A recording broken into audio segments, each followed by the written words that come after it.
In 1975, I was living with my mother and my sister in Rhodesia, what is now Zimbabwe, because my mother came from Rhodesia, and after my parents had split up, my father being the actor Andrew Ray, we moved back there, and we got a message through that they were doing a This Is Your Life on TED, and it was all a bit above my head, but it was very, very exciting, and I just remember it all unfolding, that the air tickets came, and we flew to London, and the contrast just arriving in the grey, sodden, damp of England after having been in the sunshine of Africa was very, very striking, and staying in quite a sort of small little dank hotel, as I remember.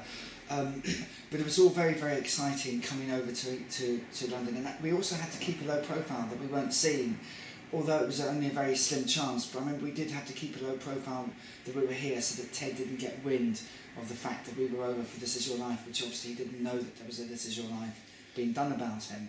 It was so much part of our lives, even before we'd all moved back to Rhodesia. It was just one of those staples of everyone's childhood at that time, before the days of you know, multi-channels. It was one of those programmes which was, even though we didn't get it in Rhodesia, it was one of those programmes which we were very aware of what it was about and what the format was. And we met Eamonn Andrews before, and he took us all through it, and he was very charming, I remember. Obviously I was only 8 years old at the time, so the memories are fragmented, but I do have a few little vivid memories. I remember being quite nervous, and strangely enough, for some bizarre reason, I wanted to wear my school uniform that I was wearing in Rhodesia, which were these strange khaki shorts and a khaki top. I must have been proud of it for some reason at 8 years old, which it looked a bit out of place in the sort of cold and damp of winter in England. And these long socks. I remember we had to sit and wait because we were the last guests on, and then finally we got the call to go through, and we had to wait in the wings. And stupidly, I stepped out before we should have, and I remember being shouted at and being yanked back because I would have been in the line of well, Ted's vision, trying to get out there earlier. But he didn't see us, and it was all fine in the end. But that is my one particularly striking memory of it. And then obviously when we came out and we were the special guests, I think they'd shown photos of us in Rhodesia before, and they'd said sadly they can't be with you tonight as they're in Rhodesia in Africa. But as we came out, and we were swamped, and it was all very exciting, and just lots of adults, being surrounded by lots of adults. I remember being clasped closely by Ted and hugged. And there was some discussion, I found out later, whether it was going to be us flying in from Rhodesia as the special guests, or whether it was going to be Ted's sister who lived in America. And in fact, Sybil, my grandmother, Ted's wife, decided that we should get the trip. Whether Ted would have chosen that or not, he did obviously love his grandchildren, but I know he hadn't probably seen his sister for a long time. Anyway, Sybil decided, she was the one who told the producers that it would be better if we came over. He was thrilled to see us. He was thrilled to see us, yes. Yeah. And I really believe that was the last time we saw him, because he died in 1977, that was 1975, and we went back to Rhodesia.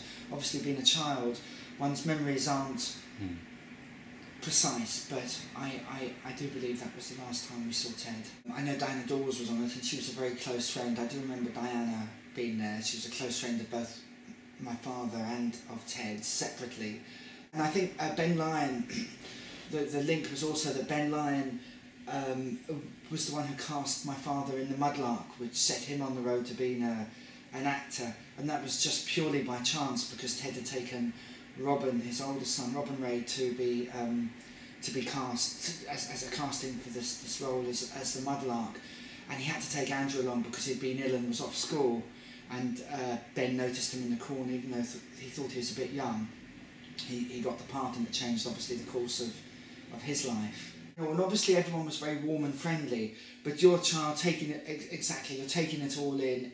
You're swamped by different people, and there's so many different things going on, that it was just the strangeness of it all.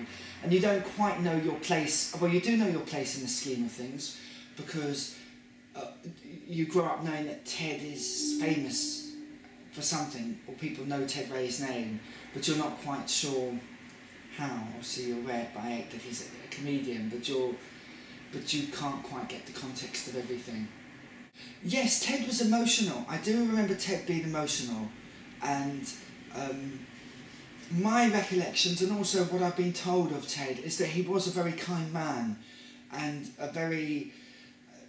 he was a very warm, kind, and sort of quite conservative man in many ways, but and grew up with Victorian values, but very, very warm, and those are all my memories of him as a child, and very generous as well, and funny too. And obviously, as I've got older, I do understand his achievements and his work ethic now, which obviously I didn't understand then, or for many years later, and it's only by reading his book and talking to people that I understand just how hard he worked. There's a wonderful passage in his autobiography about the hours that he would spend perfecting his comedy in front of the mirror, with every little gesture, every inflection of speech, his timing. It was sheer graft that he came up from nowhere to the position he was in. So I suppose in that sense I feel privileged to have been on his This Is Your Life.